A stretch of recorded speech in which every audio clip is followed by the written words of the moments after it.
Entonces, comencemos.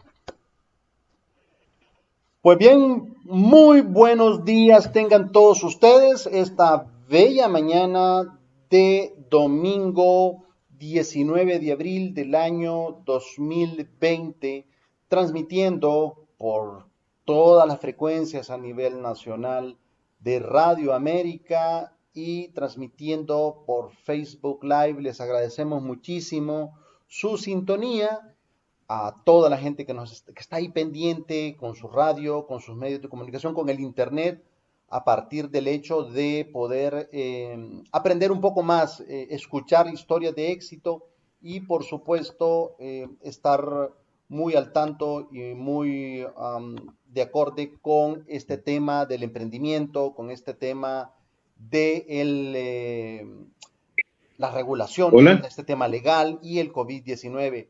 Hoy, como todos los días, me acompaña, bueno, como todos los domingos, me acompañan en los controles. Quiero agradecer a Eduardo Archaga, que está ahí siempre pendiente, siempre full energía. Y pues también tenemos por este lado a Cristian Tercero. Buen día, Cristian. buenos días Henry, buenos días a todos en nuestro panel el día de hoy y buenos días también a nuestro auditorio de Radio América, en especial Henry e invitados nuestros, a nuestros emprendedores, a estos hondureños que día a día luchan por sacar adelante a nuestro país. Buenos días a todos. Pues bien, yo quiero introducir, hacer una breve resumen de nuestros invitados este día. Tenemos al señor Benito Arturo Zelaya. Él es director de la firma Lexincorp Honduras y además es abogado. Sus áreas de expertise son el área comercial, la banca, la infraestructura, la energía y las telecomunicaciones, y dentro de otras áreas ha desarrollado proyectos a nivel de Centroamérica en temas corporativos y derechos tributarios. Y tenemos muchísimas cosas más, pero también tengo al abogado José María Díaz, que bueno, entre otras cosas, él ha hecho, bueno, estuvo como parte del equipo de la Sala Laboral Contenciosa Administrativa. Además, fue concejal en temas del mecanismo de protección para los defensores de derechos humanos, periodistas, comunicadores sociales, asambleísta del CNA, actual coordinador, precisamente coordinador general del Consejo Nacional Anticorrupción, y entre otros grandes temas. Muy buen día a los dos. Buenos días Henry y buenos días Cristian y saludos cordiales a mi colega, abogado Benito Salud. Zelaya. Diga, Igualmente, Chema, saludos Cristian, saludos Henry. espérense. Muy buenos días y saludos a la audiencia que nos va a acompañar en este día. Encantado de compartir con todos ustedes en este domingo ante este suceso que vivimos, ¿no? Esperando que todos estén bien en sus casas y resguardados. Ya está, ya está. Muy buen día, abogado Díaz. ¿Aló? Bueno,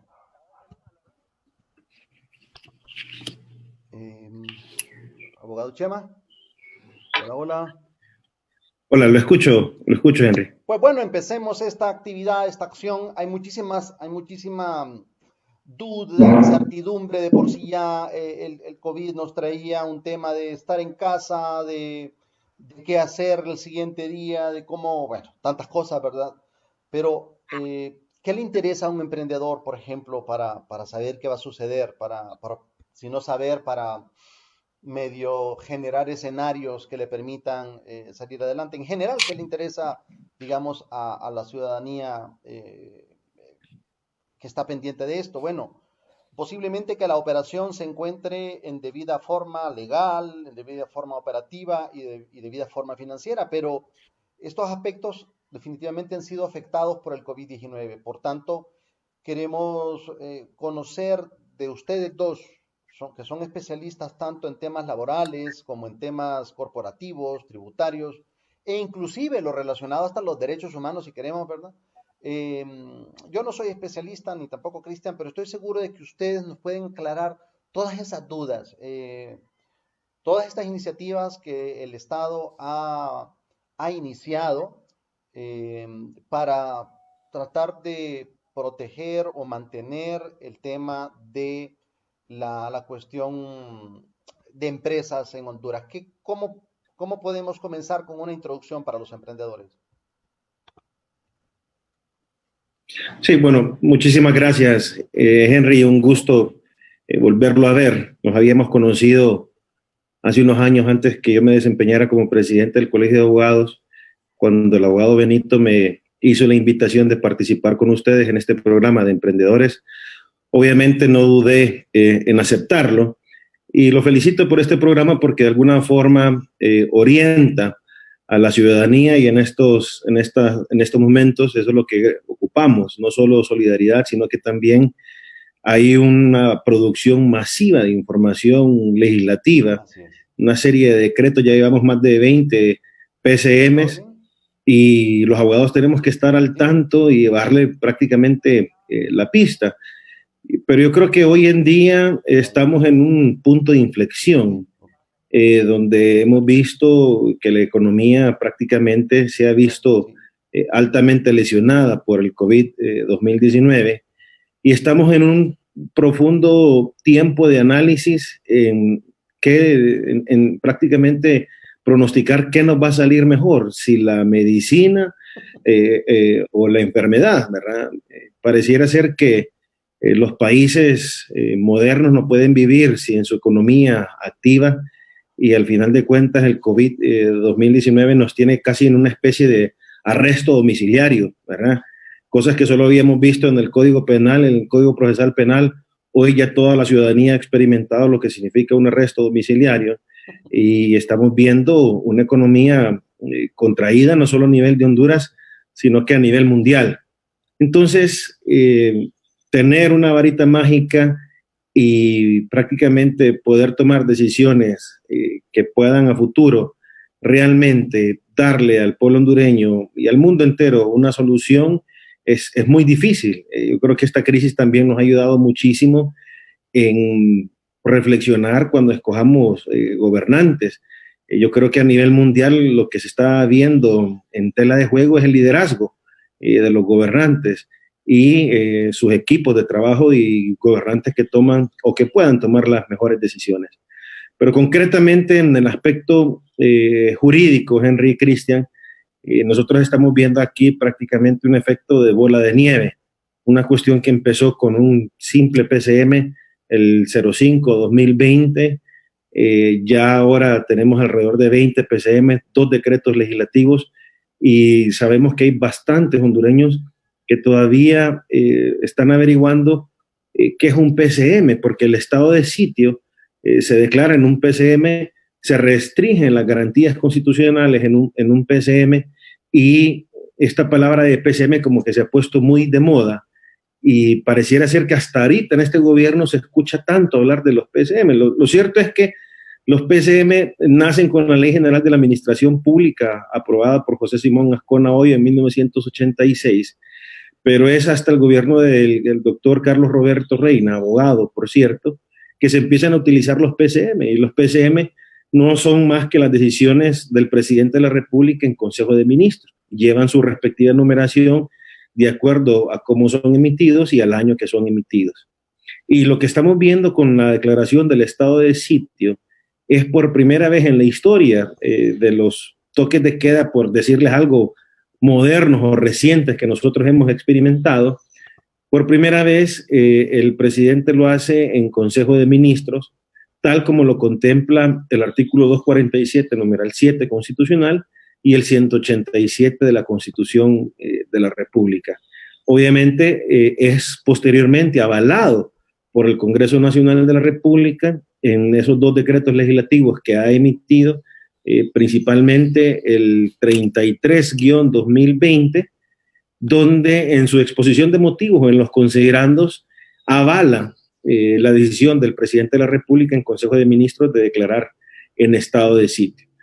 Si nos detenemos un poco a leer el 187 constitucional, Henry, y a todos los amigos que nos están viendo, estamos viendo que el 187 constitucional no es una puerta abierta para que el presidente de la República pueda declarar estado de sitio cuando se le plazca. Enumera un sinnúmero de escenarios jurídicos y el escenario que le calza a la situación que nosotros estamos viviendo en la actualidad es pandemia. Así lo dice el artículo 187 de la Constitución de la República.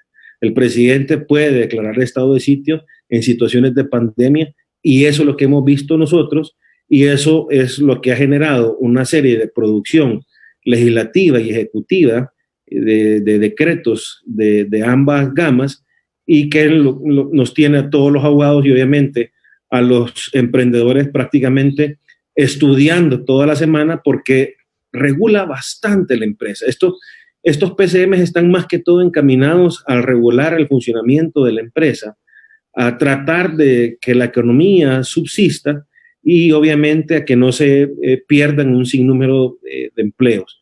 Yo creo que más adelante vamos a poder irlos analizando uno por uno. Yo les voy a dar más o menos cuál es mi apreciación en el campo laboral. El abogado Benito podrá hablarnos más del tema empresarial, el tema económico, y así nos complementamos en esta mañana. Muy bien, interesante introducción, porque sí, hay que estar aprendiendo. Usted dijo toda la semana, pero casi que todos los días, como a eso de entre 6 y 8 de la Sí. noche. Hay que estar así como, ok, ahora, ¿cuál es el checklist que hay que quitar o hay que poner, ¿verdad? En el tema empresarial, abogado Benito, ¿cómo visualiza usted el corto plazo para los emprendedores y cómo deberíamos prepararnos? Muchas gracias, Henry. Sí, definitivamente consideramos que el mundo está cambiando, ¿no? Después va a haber un antes y un después del COVID-19, ¿no? Era un suceso de fuerza mayor, ¿no? Que no estábamos esperando y por el cual no estábamos preparados. Definitivamente las nuevas tendencias en el tema empresarial tendrán que reinventarse, se tendrá que aplicar mucho la gestión del cambio, tanto en sus estrategias, en sus tomas de decisiones, y a la vez también en su forma y modelo de negocio, ¿no? Los modelos de negocios para las empresas, tal vez algunas estaban ya sistematizadas, otras no. Deberán salir nuevas herramientas tecnológicas a las cuales tenemos que estar todos pendientes, porque el distanciamiento social es algo con el que tendremos que aprender a vivir, ¿no? La economía se va a ir reactivando paulatinamente porque tenemos que seguir con la vida.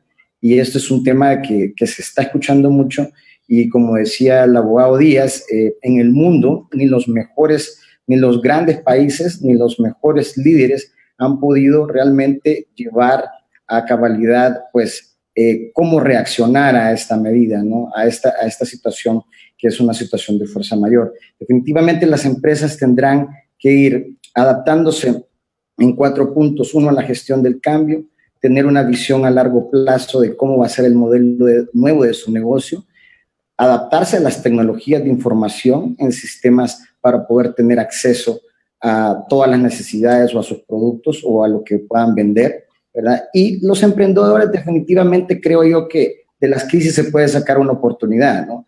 De las crisis van a salir muchas oportunidades, muchos emprendedores, muchas startups en las cuales van a tener que identificar modelos de negocio que sean estructuras colaborativas, ¿verdad? En la cual ya no puede ser realmente uno solo, ¿no? Siempre vamos a tener que tener necesidad de la comunidad social.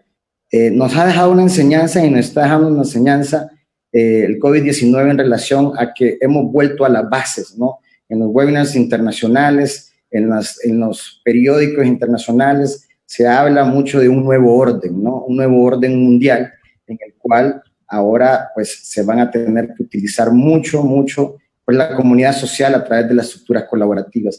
Esto nos hace pensar en que lo que da nacimiento, y bien mencionaba el abogado Díaz, aparte de la estructura de cómo surgen pues las medidas que toma el gobierno, esas medidas son la causal, ¿no? Que genera un impacto social y contractual en las obligaciones de cada una de las partes, ¿no? Tanto empresarios, tanto colaboradores, tanto emprendedores, ¿no? Y ese círculo de medidas son las que vamos a ir desarrollando poco a poco a lo largo de pues esta horita que tenemos para conversar con ustedes. Aclaro que pues no existen expertos completamente en el tema, Sin embargo, creo yo que son algunos análisis que podemos hacer con algún conocimiento que podemos tener de nuestra práctica, en nuestra diario vivir, en la práctica jurídica y empresarial, por lo cual es un análisis de buena fe, ¿no? Eso es importante decirlo porque no podemos ser irresponsables a la larga en poder emitir criterios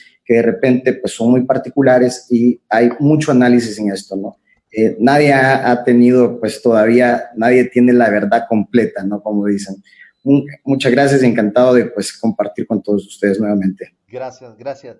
Y es que también, ¿verdad? Hemos sufrido crisis, muchos tipos de crisis, hasta personales, empresariales, lo que sea. Pero esto es nuevo y capaz sí que tenemos la oportunidad como humanidad en general, ¿verdad? De hacerle frente, evidentemente por la subsistencia, pero también de poder aprender de esta situación. Y aquí lo hemos dicho en este programa, ¿verdad? Si te pasa algo y te caes, puedes considerarlo como desde dos puntos de vista. Puede que sea una derrota, una falla, un tema, un errorazo tremendo, o puede que sea una oportunidad para aprender, una oportunidad para rediseñarte y seguir adelante. Pues bueno, quiero agradecer ya las comunicaciones que estamos teniendo. Rogelio Martínez, Julieta Núñez, gracias por siempre estar ahí pendientes. Bueno, José María había dicho hace un rato que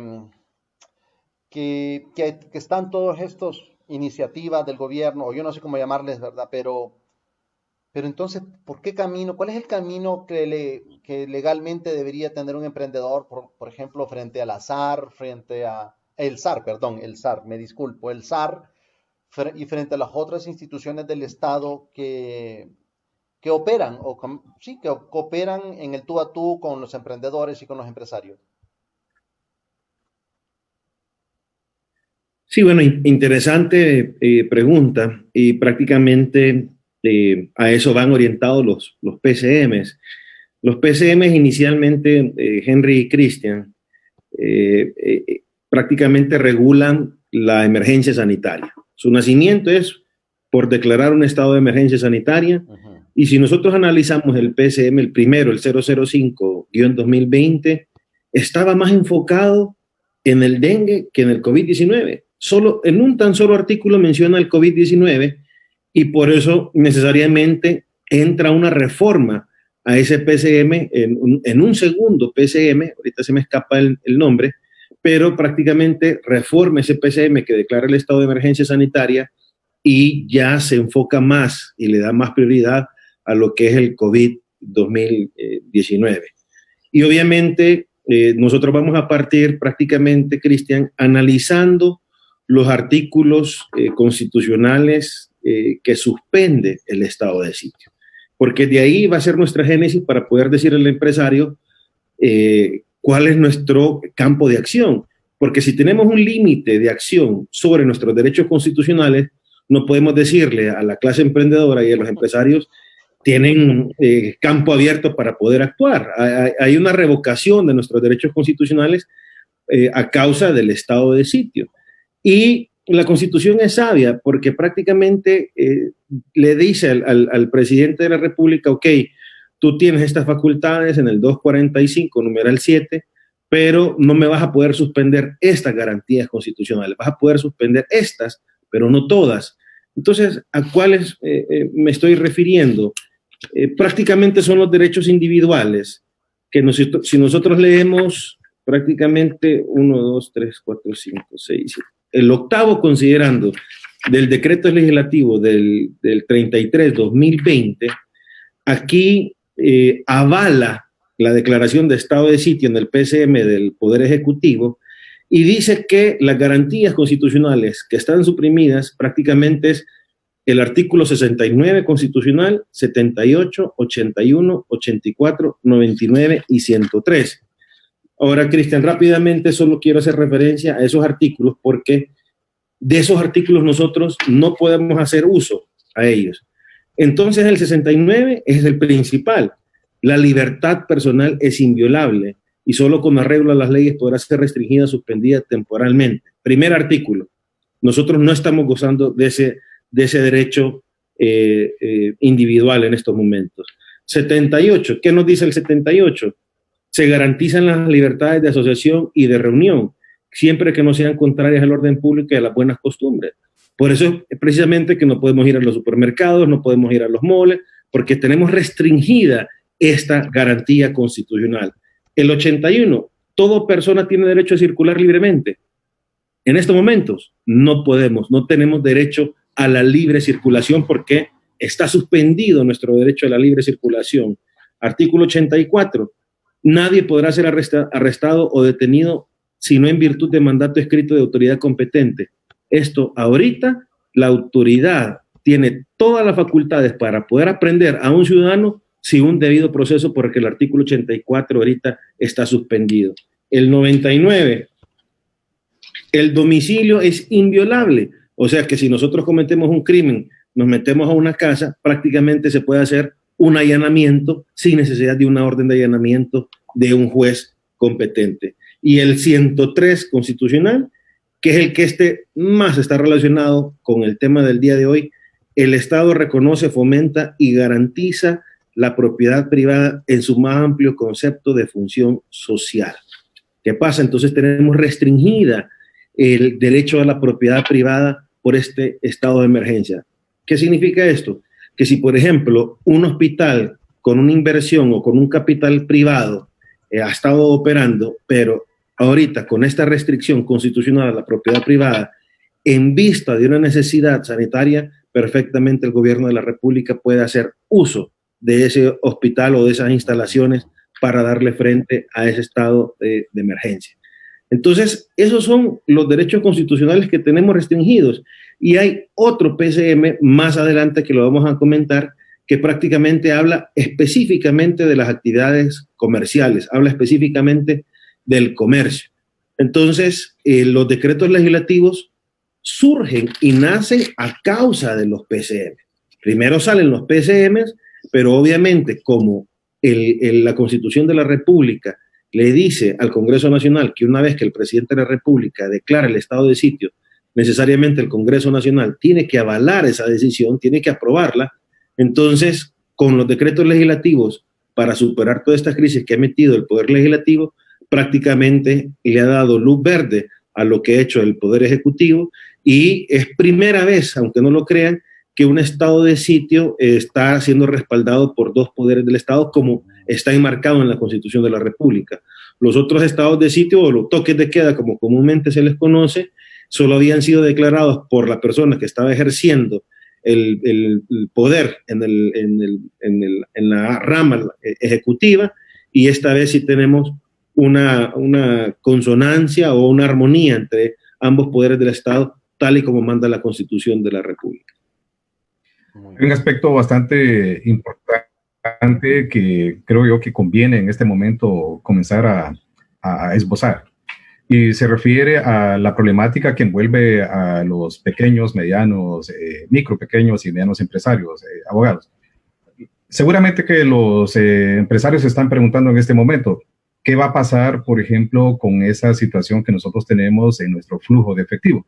Y nos estamos refiriendo en este caso a las entradas de dinero y a los gastos que hay que hacer. Entonces, ¿cómo entra en escena en este momento todas estas disposiciones legales, si se puede decir de esa manera?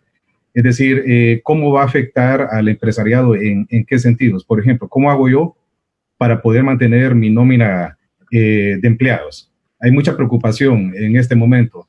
¿Cómo voy a hacer de aquí a futuro? Voy a tener que mantener a mis empleados. ¿Tengo alguna, digamos, herramienta, alguna facilidad que me permita a mí, pues, tener, digamos, en cierto suspenso a los empleados durante ocurre esta crisis? ¿Qué va a pasar con mis obligaciones tributarias? ¿Hasta cuándo yo voy a poder mantenerme, digamos, con una dispensa, luego pagar más allá a futuro? ¿Qué es lo que existe en este momento para el empresariado nacional, abogado Díaz? Ok, gracias, Cristian, por tu pregunta, definitivamente muy concreta. Y obviamente esa es la columna vertebral del debate del día de hoy. Vamos a hablar de aspectos meramente prácticos y obviamente ligados a los PCMs y a los decretos legislativos que han surgido. Ok, empieza la crisis sanitaria, nos mandan a un toque de queda y prácticamente el gobierno de la República crea una institución excepcional que se llama Comité de Excepciones, donde está el ministro de Seguridad, la designada presidencial y Secretaría de Desarrollo Económico. Este Comité de Excepciones empieza a emitir una serie de comunicados y después prácticamente vienen ya medidas muy puntuales para los empresariados y obviamente para el sector obrero. Entonces, el decreto legislativo 33-2020 es el primero que nos dice prácticamente qué vamos a hacer con nuestra nómina de empleados y cuáles son los escenarios jurídicos que nosotros podemos optar. En primer lugar, se discutía varias probabilidades. Yo di una conferencia hace como 3 semanas sobre la suspensión de los contratos de trabajo y salieron varios criterios jurídicos. Un abogado decía, no se pueden suspender a los trabajadores, es ilegal. Y después otro abogado dijo, todos los trabajadores del sector privado y público están suspendidos por el estado de emergencia. Efectivamente, el presidente de la República en su tercer PCM relacionado al COVID-2019, que es el 021-2020 en su artículo 2, suspende, y se lo voy a leer, disposiciones específicas, se suspenden labores en el sector público y privado durante el tiempo de excepción. O sea que varios abogados interpretaron que este decreto 021-2020, con la norma que yo les acabo de leer, era automática la suspensión de todos los trabajadores en la parte privada. ¿Y por qué les hago la relación con el Comité de Excepciones? Porque el Comité de Excepciones fue creado específicamente para darle salvoconducto a aquellas empresas que sí podían laborar. Llámesele hospitales, llámesele centro de telecomunicaciones, call centers, todas las empresas dedicadas a las comunicaciones, aquellas empresas dedicadas al delivery de comida a su domicilio y obviamente aquellos empleados de gobierno que están combatiendo la crisis sanitaria. Porque podríamos decirle, ese atarrayazo general para suspender las labores en el sector privado y sector público nos deja a los abogados así como pensando, pero a medida van transcurriendo los PCMs, nos damos cuenta que la suspensión no es automática. Ya el decreto legislativo, escuchen bien, no ejecutivo, el legislativo nos establece un procedimiento para las suspensiones y en el mismo decreto que nos establece el procedimiento para las suspensiones nos da los beneficios fiscales y nos da incentivos fiscales para no suspender las labores, para no suspender los trabajos. Inclusive ese mismo decreto legislativo da la posibilidad de terminar las relaciones de trabajo, que yo no estoy de acuerdo. O sea, cuando digo yo que da la posibilidad, el decreto no menciona usted puede despedir a los trabajadores, pero cuando habla del paquete fiscal, el paquete de beneficios fiscales, dice para aquellas empresas que no hayan suspendido o que no hayan despedido. O sea, desde el simple momento que el presidente de la República en su PCM declara el estado de sitio y suspende las labores en el sector privado y en el sector público, ya estamos en una situación jurídica donde yo no puedo despedir a los trabajadores porque todos están en suspenso. Pero la suspensión no es automática porque ya el otro decreto me dice que yo tengo que hacer un procedimiento ante la Secretaría del Trabajo. Pero así, rapidito para ir más o menos siendo más puntual y concreto en cuáles son los beneficios y hasta dónde nos da la extensión el decreto legislativo. Los beneficios, así a grosso modo, voy a poder ser más específico leyéndoles el artículo, pero también queremos escuchar al abogado Benito. Nos da a un 8.5% de descuento a aquellas empresas que declaren su declaración anual, valga la redundancia, antes del 30 de abril, nos da un 8.5% de descuento para que los que cumplamos con nuestra declaración anual de venta o de renta, la hagamos en el tiempo normal. O sea, aquella persona que haga su declaración de renta o de venta en el tiempo que normalmente se hace, que es hasta el mes, o sea, el tiempo límite es hasta el mes de abril de este año, declaración de renta y de venta del año 2019, del año anterior, vamos a tener un 8.5% de descuento. Y después nos da un descuento superior a aquellas empresas que no suspendan ni despidan a sus trabajadores en nuestra declaración de la renta del 10%. O sea, es un doble beneficio. Un beneficio del 8.5% de descuento para que yo declare en tiempo y un 10% de descuento si yo no suspendo ni despido a mis trabajadores. ¿A dónde vamos a encontrar ese respaldo jurídico de lo que yo les estoy hablando? Eso está en el decreto legislativo 33-2020 y voy a ser más específico todavía. Les voy a dar los artículos. El artículo 6 habla del 10% de descuento y ese es el que habla de los dos escenarios jurídicos laborales, de la suspensión y la terminación, ¿verdad? Y el artículo 2 es el que habla del 8. El 6 habla del 10% de descuento y el artículo 2 habla de los obligados tributarios clasificados como pequeños y medianos contribuyentes, les da el 8.5%. O sea que también es necesario aclarar, Cristian, que no es para todos. Esto es para la pequeña y mediana empresa. No dice ahí grandes contribuyentes, dice pequeña y mediana empresa. Bien, hay una pregunta también que en este momento me parece que es oportuna hacerla. En este caso se la dirijo al abogado Benito Zelaya y tiene que ver con aquello que es tocante también al flujo de efectivo de las empresas. Es decir, las empresas en este momento están enfrentando una situación especial, como lo venimos señalando. Estamos en una situación en la que se está produciendo mucha iliquidez a nivel de empresa. La banca sabemos que tiene bastante liquidez, que tiene disponibilidad para hacer préstamos, pero el problema es que en este momento las empresas no pueden vender por la situación en la que nos encontramos. Es una situación muy especial, como ustedes explican, de excepción. Ahora bien, abogado Benito Zelaya, ¿qué sucede con todas aquellas obligaciones que la micro, pequeña y mediana empresa tienen en este momento? Es decir, ¿qué va a suceder con aquellas obligaciones que existen con respecto a proveedores, por ejemplo? Hay algunas empresas que no van a tener la suficiente capacidad de poder hacer sus pagos. En términos legales, ¿qué va a suceder? ¿Puede ser objeto de demanda una empresa en este momento que estamos en esta situación especial? Sí, gracias, Cristian. Excelente pregunta. Yo creo que para poder responder esa pregunta es importante hacer un análisis y plantearnos varios conceptos, ¿no? Y varias preguntas que vienen relacionadas con esto, ¿no? Por ejemplo, ¿qué es lo que debe hacer un empresario o un emprendedor en relación a cómo afrontar estas medidas que el gobierno ha sacado? Definitivamente, como decía el abogado Díaz, el decreto 33 crea, o el espíritu de ese decreto, pues, es crear una ley de auxilio al sector productivo y los trabajadores ante los efectos de la pandemia provocada por el COVID-19.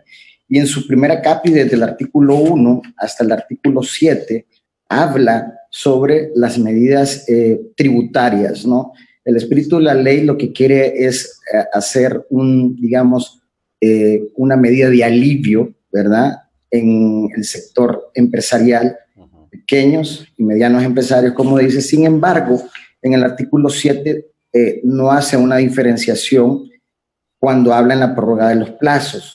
Ahí sí no hace una distinción en relación que si es pequeño, mediano o gran contribuyente. Entonces ahí hay una ventanita también para el sector, digamos, de gran contribuyente, que es una de las presiones que ha estado teniendo, pues, en sí el gobierno por parte de la empresa privada, porque lógicamente la decisión del gobierno ha sido, pues, subsidiar de alguna manera o crear medidas de alivios tanto al emprendedor, al pequeño y al mediano empresario. En efecto, los únicos, digamos, que no habíamos estado en estas medidas somos los abogados independientes o los prestadores de servicios, los emprendedores. En algún momento el abogado ya publicó algo en sus redes diciendo, bueno, tenemos que hacer algo para que también nosotros seamos también subsidiados o se creen medidas para nosotros. Teniendo esto como antecedente, entonces un empresario debe analizar cuáles son las obligaciones que tiene, las obligaciones contractuales que tiene, la ley que rige el sector de la industria al cual se dirige o es su negocio, ¿verdad? primero, las obligaciones contractuales, ¿en qué sentido? Todos los contratos que yo tengo, ¿no? Como empresario o como emprendedor. Tengo un contrato de arrendamiento, tengo empleados trabajando para mí, tengo obligaciones tributarias a las cuales debo hacer frente, ¿verdad? Tengo, por ejemplo, relaciones con proveedores, como le decía usted, y ahí las diferentes obligaciones que tiene. Ese es el primero que tiene que analizar un empresario o un emprendedor. ¿Cuáles son las obligaciones que tengo y cuál es el margen, digamos, que tengo para cumplirlas o no? Porque aquí hay dos factores, como lo decía Cristian. Uno es el factor económico, material, y el otro es el aspecto jurídico que me ha emitido el gobierno a través de estas medidas. Y ahí llega un punto interesante, porque también hay obligaciones, digamos, con créditos, por ejemplo, con bancos, ¿verdad? Entonces, es importante analizar cuáles son las medidas que el gobierno en sus diferentes decretos, tanto en el PCM 5-2020, como lo decía Chema, donde ya ahí se determina la pandemia y habla sobre la creación del estado de emergencia sanitaria en todo el territorio de la República, causa de la pandemia declarada por la Organización Mundial de la Salud. Esto ya es un tema mundial, ¿no? Venimos de la parte global hacia la parte doméstica, ¿no? A la parte nacional. Después, en el PCM 21-2020, crea medidas específicas para evitar la propagación. Es ahí donde hace algunas limitantes en el estado de excepción y va regulando el libre tránsito y todo esto, como lo había mencionado el abogado Díaz. Suspende las garantías constitucionales, cierre de fronteras, porque aquí hay implicación también transnacional en el tema de aeropuertos. Hay grandes pérdidas en el tema de las aerolíneas, por ejemplo. Y en el PCM 23-20, pues prorroga el estado de emergencia y ahí ya se ha estado prorrogando en otros PCMs, paulatinamente, que por ejemplo ahorita todavía no se ha pronunciado el gobierno. Esperamos que hoy por la noche se pronuncie para ver si vamos a trabajar esta semana o cómo va a suceder. Entonces, poniendo en contexto esto, es importante determinar, bueno, el decreto 33 después habla sobre la ley para el sector productivo, donde crea algunas medidas y puede analizar ciertos aspectos. Sobre las obligaciones tributarias, pues ya bien lo mencionó el abogado Díaz. Sin embargo, es importante, creo yo, leer específicamente el primer artículo. No lo voy a hacer todo completo, pero es algo muy importante, que concede prórroga a los obligados tributarios categorizados como pequeños y medianos contribuyentes y a las personas naturales y profesionales independientes para la presentación de pago de la declaración jurada del impuesto sobre la renta, aportación solidaria y activo neto, así como a la presentación y pago de la declaración de la contribución del sector social de la economía, impuesto específico de renta única sobre arriendo de cualquier vivienda. Bueno, esto todos lo pueden leer, es de acceso público, pueden buscar el decreto, no creo que sea necesario leer todos los artículos. Sin embargo, es importante establecer 3 o 4 digamos, análisis en los 7 artículos que habla. Una es, estoy obligado a presentar mi declaración del impuesto sobre la venta, porque en la obligación tributaria hay obligaciones tributarias formales y materiales, ¿no? Las formales y también de pagar, ¿verdad? Obligaciones, si me toca en ese momento, si he ejercido operaciones, ¿verdad? Tendré la obligación de generar una declaración de impuesto sobre venta, o si no he vendido, tendré o no la obligación de presentarla, si soy pequeño, mediano o gran contribuyente. Aparte, pues nos vino a caer este tema cuando teníamos que presentar nuestra declaración de la renta, ¿verdad? Que ya lo establece muy bien el artículo. Entonces, aquí es importante establecer, bueno, si después del 15 de marzo, que se decretó el estado de emergencia, del 16 en adelante, mi empresa generó operaciones, entonces sí tendré la obligación de presentar mi declaración del impuesto sobre la renta, ¿verdad? En el impuesto sobre la renta ya lo habla claro y lo exime. Sin embargo, en el artículo 7, como él mencionaba, dice, se prorrogan los plazos para la presentación de las declaraciones y el pago del impuesto sobre ventas correspondientes a los meses afectados a la emergencia decretada por el COVID-19 y a todos los obligados tributarios que no hayan tenido operaciones dentro del mismo plazo de la emergencia antes indicada, misma que deberán ser presentadas a más tardar dentro de 10 días hábiles, ¿verdad? Que se suspenda o que sea finalizada el estado de emergencia. Ahí está claro. Teniendo este punto y dejando un poquito de lado el tema tributario, porque es más álgido y lo vamos a ir desarrollando durante la conversación, es importante tener claro para las otras obligaciones tributarias definir qué es el concepto legal de fuerza mayor que estamos escuchando mucho. ¿Qué es la fuerza mayor? Es todo acontecimiento que no ha podido preverse o que previsto no ha podido resistirse, que impide hacer lo que se debía o era posible, ilícito. Aparece como obstáculo ajeno a las fuerzas naturales y que se opone al ejercicio de un derecho al espontáneo cumplimiento de una obligación. Ese concepto de fuerza mayor, que si bien es cierto, no está regulado propiamente en la definición en nuestro Código Civil, sin embargo, el artículo 1348 del Código Civil habla sobre el acuerdo entre las partes es ley, ¿verdad? Subsime a que también el artículo 18 del Código Civil, por analogía, puede establecer que si la fuerza mayor es definida en otro compendio normativo, en otra ley especial, pues se tomará ese concepto que esté ahí. ¿Y dónde se define esto? Esto se define en el artículo 2, numeral 17 del Código Tributario. Ya ahí sí regula lo que es la fuerza mayor, que es el concepto que le leí yo anteriormente. Entonces, partiendo de qué es la fuerza mayor, ahí analizamos nosotros de que sí estamos en un caso de fuerza mayor. Sin embargo, para poder alegar la fuerza mayor en una obligación contractual, ¿verdad? Ya estamos hablando de las partes contractuales, no de las obligaciones formales o materiales en el tema público, sino en el tema privado. Tenemos que entender y analizar si realmente la causal que genera la fuerza mayor, porque no es la fuerza mayor en sí, porque fue declarada la emergencia en la parte contractual, ¿no? En la parte de obligación. Es la causal. ¿Cuál es la causal? Es la medida que toma el gobierno, ¿no? Es la medida que toma el gobierno ocasionada de la fuerza mayor de la pandemia. Nuestros compendios normativos definen la fuerza mayor de manera diferente. El Código de Trabajo, que ya lo va a hablar en relación a cómo lo enuncia la fuerza mayor, sí está más claro, ¿verdad? Sí está más claro y explícito el tema de la fuerza mayor. Sin embargo, aquí es importante definir, número uno, ¿en qué me afecta el COVID-19 a mí? Porque hay sectores que tienen excepción, por ejemplo, como el sector de primera necesidad, como los servicios de energía, que siguen trabajando, siguen facturando, siguen trabajando. Entonces, ellos tendrán en su momento determinado, si quisieran alegar, por ejemplo, el tema de la fuerza mayor, pues sí justificar de qué manera le afecta el COVID-19, ¿verdad? Podría decir que se afecta el COVID-19 en relación a que no pueden presentar sus facturas para cobro, ¿no? Podría alegarse que de repente la libre circulación de donde trabajan sus empleados le ha sido imposible pasar. Eso es nada más un poco de la casuística. Ahora bien, ¿qué otros temas tenemos de medidas que afectan a los empresarios, a los microempresarios o emprendedores?